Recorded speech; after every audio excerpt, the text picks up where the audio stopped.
یہ traffic police والوں کا بھی CTO آ گیا ہے, CTO آفس آ گیا ان کا. بقایا دکانیں, کمرشل پلازے, مارکیٹیں, یہ تو میلوں کے حساب سے اس کے اوپر کام ہوا ہے. ریاست پاکستان میں سیاسی لوگ ہو یا کہ سرکاری DC صاحب, کمشنر صاحب, یہ تو بندر بانٹ کا سلسلہ جاری رہا ہے. اب تو شاید میرا خیال ہے کہ یہ تقسیم کرنے کے لیے, بندر بانٹنے کے لیے یہاں کوئی ایک مرلہ جگہ بھی نہ بچی ہو. ناظرین میں یہ کہنا چاہتا ہوں کہ اس کا 303 فٹ کا جو حق ہے, اگر وہ پہلے سے موجود ہوتا تو گجرانوالہ یا پورے پاکستان میں اتنے تجاوزات نہ ہوتے. یہ بہت لمحہ فکریہ ہے. اس کے اوپر ہمارے ملک کے سینئر ترین لوگوں کو, قانون نافذ کرنے والوں کو اس معاملے میں صحیح اقدام اٹھانے چاہیے اور فوری اٹھانے چاہیے, کیونکہ آبادی کا تناسب تو دن پہ دن بڑھ رہا ہے. ناظرین اکرام, جناب شیخ افضل جبار صاحب نے بڑا تفصیل کے ساتھ محکمہ ہائی وے کو ننگا کیا ہے, بتایا ہے کہ وہ اپنے فرائض سے بہت دور ہے, اور اتنی کشادہ سڑکیں جب چھوٹی چھوٹی گلیاں بن جائیں تو پھر اللہ یہ حافظہ, یہ کرپشن کے بغیر نہیں ہوتا. اچھا ناظرین کرام, یہ میں بات کر رہا تھا, یہ جو 4 میں نے محکمے گرائے ہیں یہ تو ابھی کوئی نہیں ہے. یہ محکمہ ہیلتھ, محکمہ ایجوکیشن, محکمہ زراعت, یہ بڑے اس میں سب میں ایسے ہی ہیں. لیکن میرا ایک اور سوال ہے, کیا کوئی حکومت اسے روک نہیں سکتی, اس میں کمی نہیں لا سکتی؟ ماشاء اللہ آئے ہیں, پاکستان مسلم لیگ نواز کی حکومت رہی, پیپل پارٹی کی حکومت رہی, اب دیگر جماعتوں کی حکومتیں رہیں, پورے پاکستان میں ہر جگہ کرپشن ایسے ہی عام ہے جیسے کوئی پوچھنے والا نہیں. شیخ صاحب, کسی حکومت نے بھی اسے روکنے کی کوشش نہیں کی. یہ کیا ماجرا ہے کہ یہ سب ایک ہی ہیں؟ یہ دیکھیں نا, یہ تقریباً جتنے بھی لوگ آئے ہیں, کوئی وزراء ہیں, کوئی MNAs, کوئی MPAs, کوئی تجارتی حلقوں کے لوگ با اثر قسم کے, وہ انہوں نے گورنمنٹ کے آنے تک ایک دور میں نے دیکھا ہے کہ یہ گزشتہ 2 دہائیاں پہلے جنرل مشرف کے دور میں آرمی کے ذریعے انہوں نے کچھ جگہوں کا آپریشن کر کے گجرانوالہ کو سروس روڈ دیا ہے, لیکن وہ ناکافی ہے.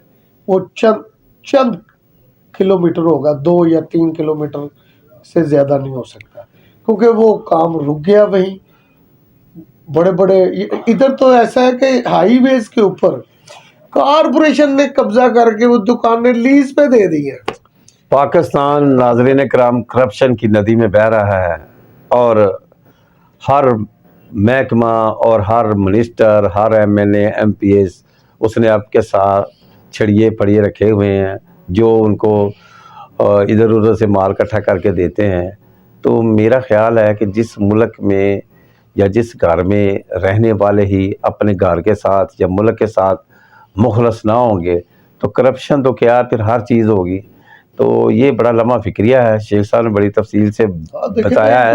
انہوں نے انکروچمنٹ کو ختم کرنے کی بجائے یہ خود بنائے, جبکہ دنیا میں جتنے بھی قانون نافذ ہوئے ہیں, نافذ العمل ہے, وہ دنیا میں جتنے بھی اخلاقیات کو قائم رکھنے کے لیے قانون اخلاقیات کو قائم رکھنے کے اور لیے یہاں اور لوگوں کی سہولت کے لیے قانون کی اخلاق کی دھجیاں اڑا دی گئی ہیں, کوئی پوچھنے والا نہیں ہے. یہ لمحہ فکریہ ہے, اس پہ ہم تفصیل سے پھر ویلاگ کریں گے.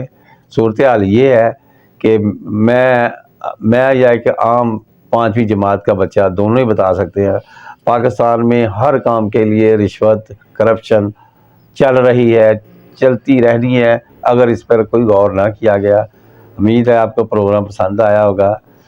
چینل کو سبسکرائب کیجئے گا, لائک کیجئے گا, شیئر کیجئے گا, دعاؤں میں یاد رکھیے گا, اور پاکستان میں کرپشن ختم کرنے کے لیے اپنا کردار ادا کرتے رہیں. بہت شکریہ, ملتے ہیں اگلے پروگرام میں.